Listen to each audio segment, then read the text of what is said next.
Alors ceci, vous allez regarder, vous ne le faites pas. Je vous montre juste ce que je ferais si je voulais supprimer la coloration de l'image.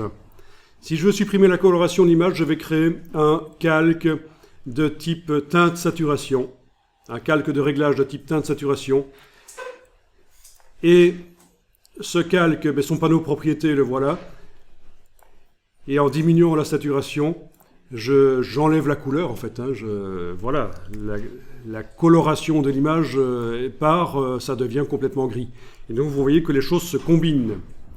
On a le calque teinte saturation qui se combine avec le calque de niveau. Voilà, les deux se combinent pour modifier les pixels qui se trouvent dans le calque d'en dessous. Donc forcément, si votre image est en niveau de gris, vous n'arrivez pas à mettre un calque de teinte saturation parce que ça n'est applicable que sur des images couleurs. Mais je termine la parenthèse ici, on va passer à la suite rapidement. Vous allez ouvrir une troisième image. Et alors ici, je veux juste vous montrer que le réglage niveau que vous avez utilisé sous forme de calque de réglage, il existe aussi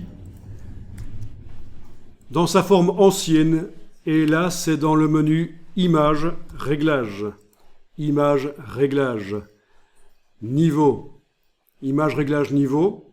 Vous voyez qu'on a plein de choses. En fait, dans Image, Réglage, on trouve quasiment la même chose que dans le menu des calques de réglage. Si je vais dans Image, Réglage, vous avez les niveaux, les courbes, teinte saturation, blablabla. Et si je vais voir dans le bas de la palette des calques, c'est à peu près la même chose. Quelle est la différence? Quelqu'un sait? Image, réglage, niveau. On travaille directement sur l'image. C'est ça. On travaille directement sur les pixels. On fait de la correction destructive. Et dans Photoshop, on essaye toujours de faire du non destructif quand c'est possible. Donc il vaut mieux utiliser le calque de réglage. Je vous montre rapidement le principe ici. C'est que si je vais modifier ici le réglage, voilà, pour modifier la dynamique de l'image, pour modifier l'intensité des tons moyens. Ensuite, je me dis, tiens, je vais aller image, réglage, teinte, saturation, je vais aller désaturer. Voilà. OK. Les pixels ont réellement été modifiés. Si je veux remodifier les réglages, c'est pas possible. C'est pas dynamique. C'est destructif. Donc faites attention à ça. Le menu image réglage, c'est très rare quand vous allez vraiment l'utiliser. Vous allez la plupart du temps devoir utiliser des calques de réglage. C'est quand même plus pratique de pouvoir réouvrir l'image et se dire, tiens, le réglage que j'avais fait, il faudrait quand même que je le modifie pour telle raison ou l'autre. Voilà. Donc là, c'est de la modification destructive. C'est vraiment des informations ont été perdues dans l'image. Ok, alors on va pouvoir... vous pouvez enregistrer les versions modifiées si vous voulez. Alors fichier enregistré sous. Regardez la dernière version que j'ai faite sans calque de réglage.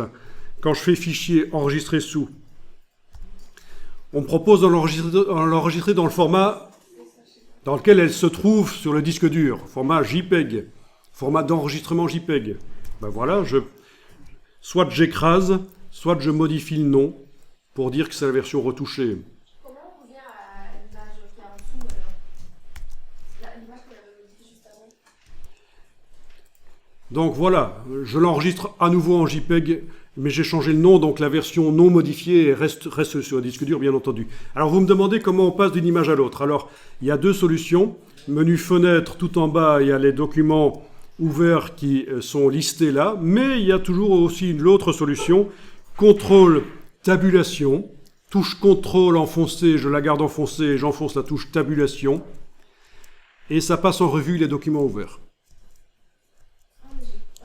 Voilà. Et vous allez pouvoir enregistrer donc chaque image une à une. Donc celle-là, fichier enregistré sous, je peux réutiliser le raccourci clavier. Hein, majuscule, commande majuscule S, au lieu d'aller chaque fois dans le menu. Commande majuscule S, c'est enregistrer sous. Mais, voilà, c'est celle-là qui m'intéressait. Et alors, ce qui est particulier, c'est que, étant donné qu'on a ajouté quelque chose qui est spécifique à Photoshop dans l'image, on a ajouté un calque Photoshop, je ne peux plus enregistrer l'image au format JPEG, je l'enregistre au format Photoshop. Bien sûr, on pourra faire une version JPEG pour l'utiliser sur le web, mais là, quand j'enregistre, quand je fais fichier enregistré sous, malgré que cette image qui s'appelle chez moi Grumman Goose, elle était en JPEG, eh bien, je suis obligé de l'enregistrer en Photoshop parce que j'ai ajouté des calques.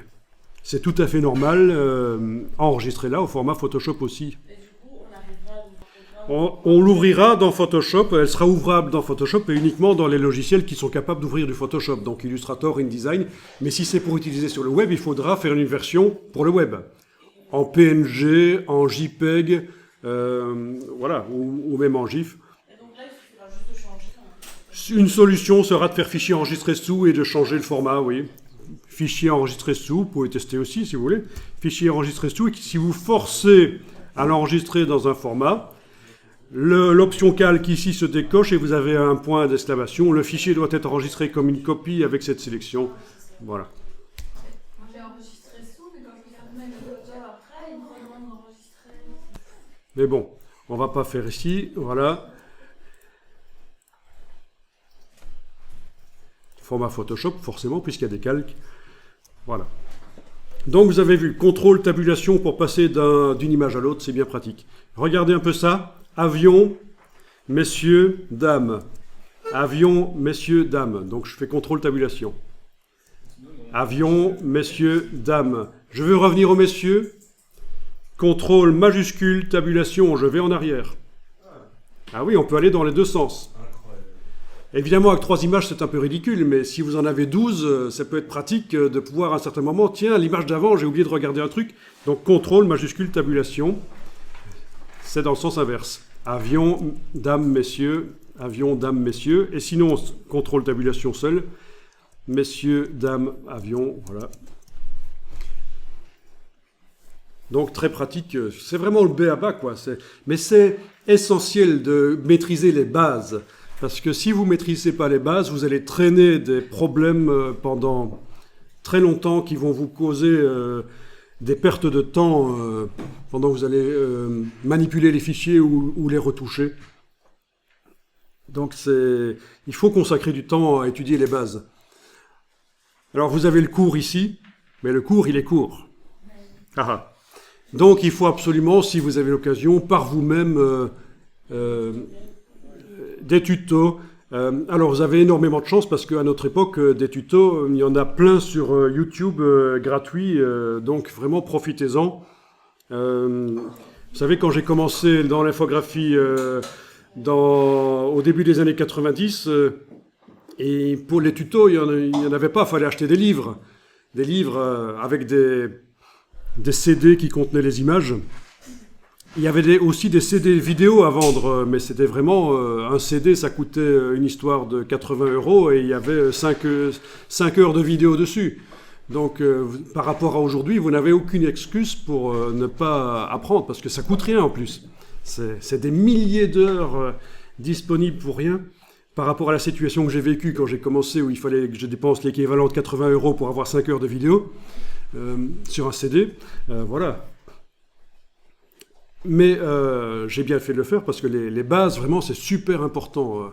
Il y a malheureusement encore des gens qui sortent des écoles en ayant des lacunes, parce qu'il faut le savoir, les écoles, aussi bonnes soient-elles, ou prétendument bonnes soient-elles, elle ne sait pas tout expliquer.